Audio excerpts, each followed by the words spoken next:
네, 안녕하십니까. 빈티지 오디오 TV입니다. 네, 이번 영상은요, 지난 영상에 이어서 사운드 엔지니어 제2편을 준비했는데요. 첫 번째 과정인 녹음 단계에서 굉장한 역할을 하고 있는 레코딩 엔지니어에 대해서 한번 알아보도록 하겠습니다. 큰 레코딩 콘솔을 다루면서 뮤지션들하고 소통하며 최적의 사운드를 녹음하는 막중한 역할을 하고 있습니다. 네, 끝까지 시청 부탁드리고요. 중간에 구독과 좋아요 함께 부탁드립니다. 자, 시작하겠습니다. 네, 이어서 계속 진행하겠습니다. 첫 번째는 바로 레코딩 엔지니어인데요. 이분의 역할은 그 곡과 컨셉에 맞게 얼마나 잘 녹음을 하느냐가 가장 중요한 포인트가 되는데요. 통상적으로 어쿠스틱 악기들을 녹음하고요. 그리고 시퀀싱 소스, 보컬, 그 이후에 이제 디지털 편집을 또 하게 됩니다. 특히나 어쿠스틱 악기 같은 경우는 마이크 테크닉이 상당히 중요합니다.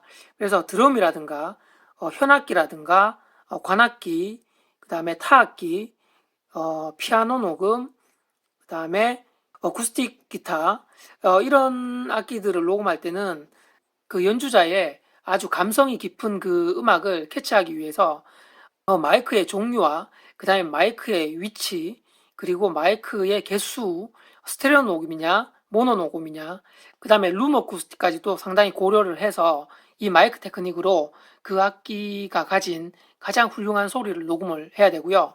그러면서 이 연주자와 작곡가, 그리고 프로듀서와의 소통이 굉장히 중요합니다. 그래서 그런 작업들을 위한 음악적 소양과 악기의 이해도도 상당히 필요합니다.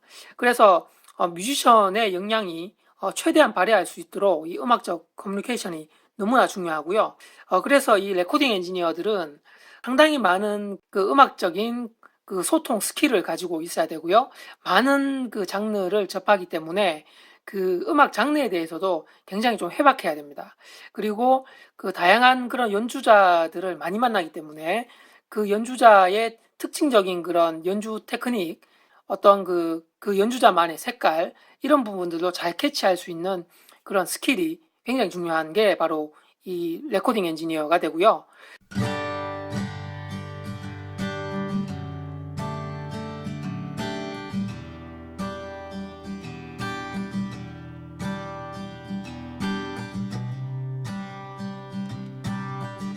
악기 녹음 같은 경우는 잠깐 언급했지만은 드럼이 있고요.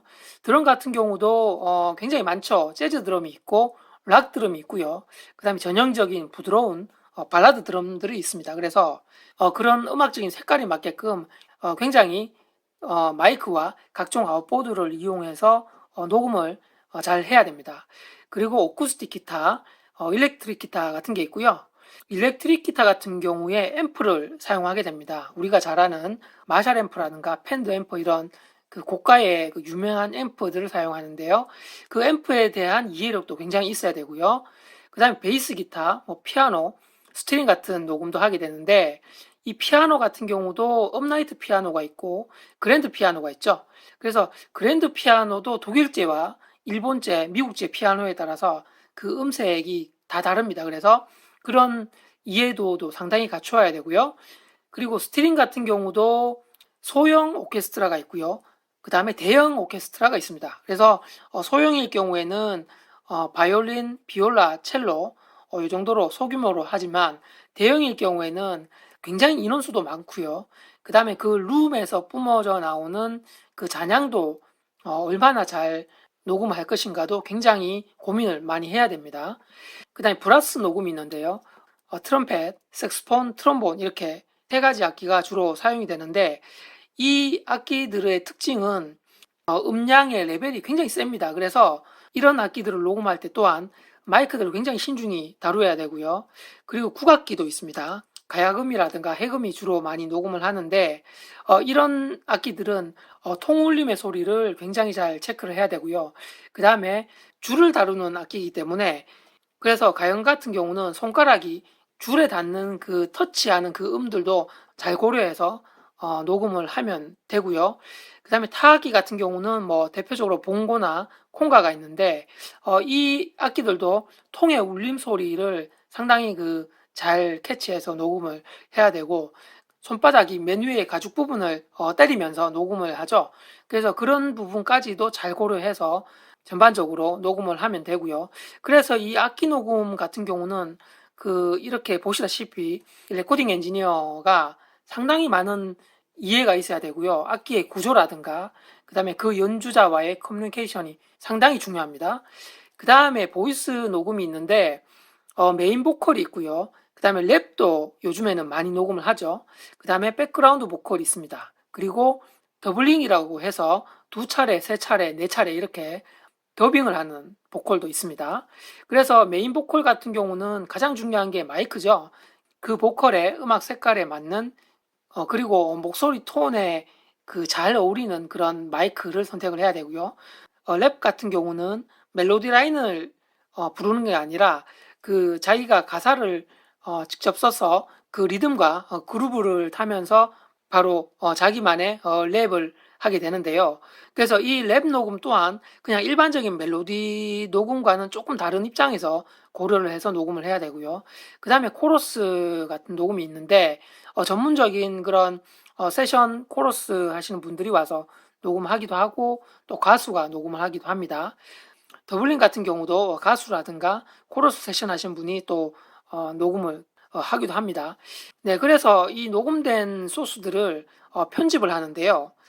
프로툴스라는 그 편집 프로그램이 있는데 그 프로그램을 이용해서 커트를 할 수도 있고 무브 할 수도 있고 카피 그 다음에 튠 조정도 하게 됩니다. 약간의 그 멜로디가 조금 어긋나면 음정을 바로잡는 그런 튜닝을 하기도 합니다. 그 다음에 그 중간중간에 연주자가 연주를 안 하는 부분이 있죠. 그런 부분에 잡음이 들어가면은 또 커트를 하게 되고요. 그리고 약간의 박자가 빠르면은 조금 뒤로 밀어서 박자를 맞추는 그런 편집도 하게 됩니다. 네, 이 사진은 그 영국의 에어 스튜디오라는 아주 유명한 스튜디오인데요. 여기 보시면 앞에 연주자들이 있고요. 그리고 오른쪽에는 프로듀서와 편곡자분들이 이렇게 있습니다. 그래서 위에 보시면 마이크가 이렇게 달려 있죠. 이런 마이크들은 직접적인 그 악기의 음악을 녹음하는 게 아니라 그 공간의 소리를 녹음하는 그런 마이크가 되겠습니다. 그리고 연주자 앞에 있는 마이크들이 바로 그 악기의 그 소리를 직접 녹음하는 그런 마이크가 되고요.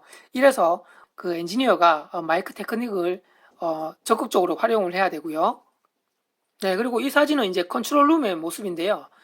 이렇게 엔지니어가 있고 편곡자, 프로듀서가 있습니다. 그래서 음악을 녹음하고 모니터링 하면서 또 수정할 부분이 있으면 커뮤니케이션을 충분히 해서 이제 수정도 하고 그렇게 해서 이제 악기 하나하나를 이제 녹음하면서 보컬까지 녹음해서 한 곡의 녹음 과정을 완성해가는 그런 프로세스로 진행이 됩니다.